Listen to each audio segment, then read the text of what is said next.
Wife's friend wants me to fire someone to hire her, then sabotages a different job interview because it's beneath her. This one went from 0 to 100 pretty quickly. For some backstory, I own a small business and our team are absolute rock stars. These are good people who could walk away at any time and land another job in minutes.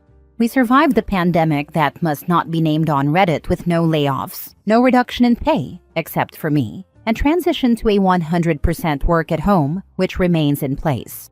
The savings we enjoyed by not renewing our lease actually helped us out a lot. We've worked together for a long time, with the least senior person being with us 7 years. A friend of my wife, I'll call her Stacy, is a complainer. She's one of those people who aren't happy unless they're not happy. My ever-patient wife, as demonstrated by putting up with me for 30 years, does her best to cheer her up. Last December, Stacy put in a vacation request for the week Christmas, a week before Christmas, when everybody else had already put in their request and was approved. Her request was denied, and she thought she would leverage the situation by quitting, only to discover they processed her voluntary termination after she went home. It's now May, and she's been out of work. She and other friends were visiting last Sunday for one of my wife's wine and crafts nights among her friends. Making small talk in the kitchen, I asked how her job search was going and she said it was going poorly. Then she asked me for a job. I didn't mind the ask. You miss 100% of the shots you don't take.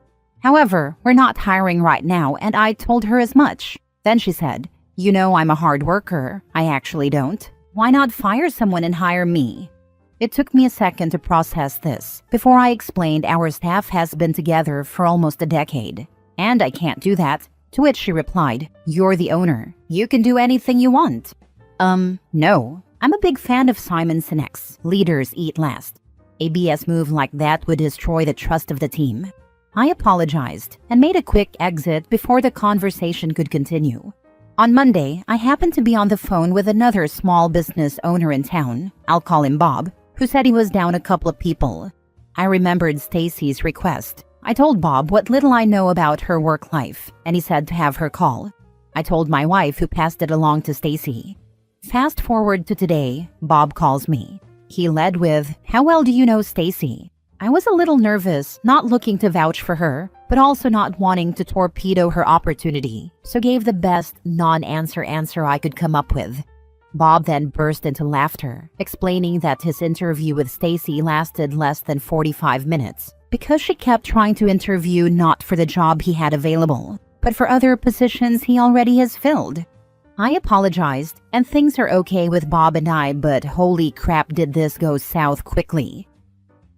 Now for the top comments. Now the petty in me would ask her how the interview went, so you can hear her side of her BS. Not just the petty in me. I would genuinely do that, because I had referred her and it would show at least some effort on my side.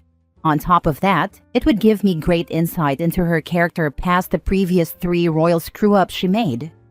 Why prolong your contact with this woman though? I'm concerned your wife is friends with her. He recommended a job opportunity to her after asking a business associate to give her an opportunity, and she blew it by being embarrassing. I would want to get a better read on her in case she name drops him as a reference down the road, which I wouldn't put past her. My wife sees her about 10 times a year when she and my sister-in-law host their monthly, mostly wine and some crafts get-together, so I'm not too worried. Make sure your wife and sister-in-law know the true story. She may have a sob story she starts spreading around they need to counter. I'm not worried. First, because my wife was the first one I told this story to. Second, over our 30 years of marriage, we've learned to talk to each other before making up our minds. I had a similar experience with an acquaintance who volunteered at a local hospital. She signed people in and out of the employee exercise area, wiped down the machines, and cleaned the place up at the end of the day. The hospital hired a new doctor to work in the ER. His wife was a cardiac nurse. She sold the hospital on the idea of turning the employee gym into a cardiac rehab unit. The volunteer believed that she got fired because a doctor's wife wanted her job. I tried to explain that this woman came with a plan to create an income-generating program from space that was rarely being used. Her reply was, "I could do that." I said the new hire was really highly trained in the field. She said, if they just tell me what they want me to do, I could do it. She could not understand that her being told to do something was not just as good as someone who knew what to do without being told. I never convinced her. It's the hardest thing in the world, and it takes great humility to stop blaming others and to start looking critically at yourself, at where you fell short of what you could have done, owning it, and working to improve. I did a harsh self-inventory recently, and I was disappointed in myself. I guess it's growth, but I'm having a hard time forgiving myself. So much wasted time and energy on the wrong things and people. Oh well, I'm just going to get back up in life. But man, that was harsh. Next story. My coworker's mom called me at work because her sweet boy had to stay late. So this happened last week, but I still think about it sometimes and feel both secondhand rage and pity. A new guy joined my team at the start of last month, who we will call Sam. Sam is a quiet guy, early 30s, polite to a fault, always looking over his shoulder like he's about to get in trouble. At first I thought he was just shy, but within a week, I figured something was off. He'd get these phone calls every 30 minutes, like clockwork.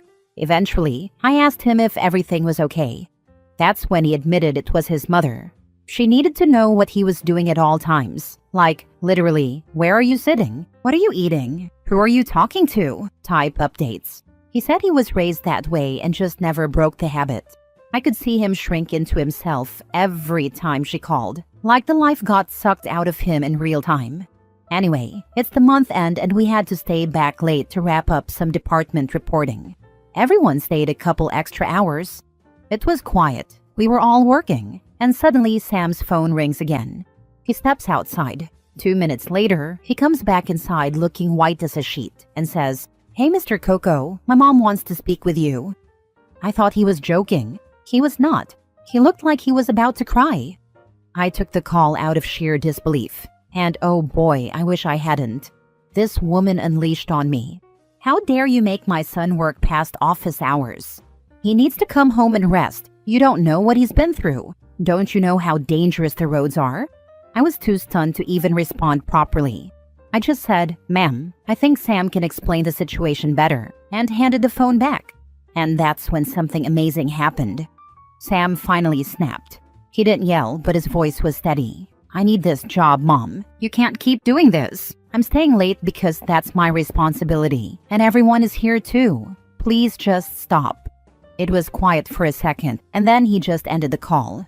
Honestly, I was proud of him. I know how hard it is to stand up to your parents, especially when they tried to control you your whole life.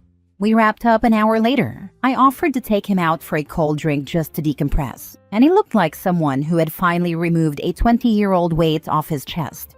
But when I dropped him off near his house, he gave me a small, awkward smile and just said, "Thanks, tonight's going to be rough." I haven't heard his mom's voice since then, but he still gets those calls. Just less frequently now. I really hope he makes it out okay. Some cages don't even have bars. You just carry them in your head. Some cages don't even have bars. You just carry them in your head. Words of wisdom for every young adult trying to make their way in the world. This is good advice. My dad was telling me I'm not college material and that I can't do it, and he tries to dictate so much of my life. If college was that hard, then millions of people wouldn't have been able to do it. Sometimes it takes creativity, sometimes it takes hard work, but it doesn't take smarts. The amount of people who actually know how to work hard are vanishingly few, but it's easy to learn when you're truly doing it for yourself. You should offer to ban phone use at work except during breaks or lunch. At least he would have peace for a few hours. That poor bastard. What a sad life. I would, but then I would have to ban my own phone as well, haha. But jokes aside, I know it would just be harder for him to manage his issue. He's a great employee and a better person. I just hope he can stand for himself by using this as a platform. His mom doesn't have to know what the rules are. You can say legitimately that you see him distracted by his phone during work time as a reason. I would at least offer it. My pushy Korean mom did this to me when I was 19. I was working at an Urban Outfitters, and they used to close at like 10, which meant on Saturday nights sometimes we didn't get to leave the store until 1 or 2 a.m. My mom literally came to the store at midnight and demanded to talk to my manager to let me go home. I was so embarrassed I angrily told her to go home and continued to close out. She never pulled that nonsense on me ever again, and I do wonder now if it's because I stuck up for myself in that moment. Oh geez, this reminds me of a story I still laugh about years later. It regards a Chinese mom. I am Korean, but I didn't grow up in a Korean family, so I generally haven't had the tiger mom thing inflicted on me. My son is a musician and was in band during high school. He always did all-region auditions, and this happened his senior year. 2 other moms from the same school, the Chinese one and a white mom, had come to support our kids. We were sitting in the cafeteria, waiting for them to finish, and the Chinese mom said she was going to leave because there were still several hours to wait. She said she had to tell her son she was leaving, but didn't know where he was. She said she was going to go look in all the classrooms until she found him. The other mom and I looked at each other in disbelief. We said, "You can't do that. That will interrupt the auditions and could negatively affect his rating, much less piss off the judges." But she said, "How will he know I left?" We said, because he will come out and you won't be there. He has a phone. He can call you." This kid was not helpless. He would have figured it out immediately. She kept saying, "I can't leave without telling him where I went." It was really kind of weird, but this mom was known for doing that sort of stuff. My son said that in summer band camp, she would come walking in with his lunch and start yelling for him. It was a joke among the kids. I also heard that in middle school, she would eat with him for lunch, common among many parents, but she would spoon-feed him in front of all his classmates. Ultimately, we convinced her to leave without finding him. I think we said we'd tell him where she went. When he went to college, he chose 1-2 states away. Last story. Am I the a-hole for sending my roommate only a third of our monthly rent? I, 21 male, moved in with my roommate, 23 male, last year. He is the older brother of my close friend who knew I was looking for a place, so he told me his older brother is also looking for a roommate. I don't have any formal agreements and I'm not on the lease. I have been sending my roommate half of the monthly rent and utilities for the last 8 months, always on time. Me and my roommate share food for the most part. No one goes overboard, but we are both fine with the other eating some of the items we buy. We are also in a kind of cycle where we take turns buying food, groceries, cleaning products, and we never really have had to ask the other to replenish anything. However, in February of this year, he got a new girlfriend who started staying over a few nights a week, which was perfectly fine. And she seemed cool, but since April, she has been staying here every single day and every single night. I am still paying 50% of the rent and utilities and groceries. We only have 1 bathroom, and she is in there anywhere from 1 to 3 hours per day. She also uses our food, like the bread I buy, meats, vegetables, snacks, and it all disappears a lot faster. It has been annoying me, but I've been letting it slide. I started keeping a lot more of my food and drinks in my room. But earlier this month, I noticed that an entire can of Pringles I kept in my room and 2 of my protein bars had disappeared. I know I didn't eat them, so when they went out, I also went into their room and found the Pringles in their trash can and my protein bars on her nightstand on her side of the bed, so I know it was her. But the final straw was on Tuesday of this week when there was some Greek yogurt in the fridge. I used maybe 1/4 of it to make a dessert, and later that day she extremely overreacted, opening the door to my room and started yelling at me to never again eat her Greek yogurt and called me a retard. Anyway, it's time for the month's rent. And I'm over it and ended up sending him only a third of the month's rent, and he asked why it was short, and I told him I'm not going to be covering her utilities, food, etc. He told me that's not how it works, and I have until the 31st to send him the rest of the rent. Otherwise, he's going to kick me out, and made sure to remind me I'm not on the lease. It would be mad annoying and inconvenient to have to find a new place, so I need to know if I am overreacting. Not the a-hole. Honestly, you shouldn't have let it go on so long, and you should address the fact that he or she went into your private room. I would let him know that since you've been there over 30 days, you are a tenant, and he can't kick you out. You would have to be evicted. You have already paid for his girlfriend for months, which was not the agreement.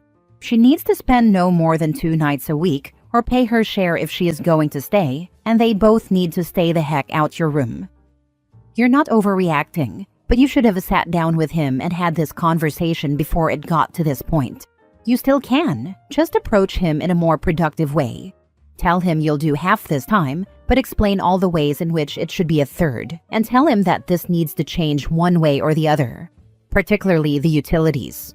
The fact that you can't use the bathroom, a basic part of living somewhere, because she is always in it, and the fact that your food is always disappearing, and the one time you had something of hers, she freaked out on you.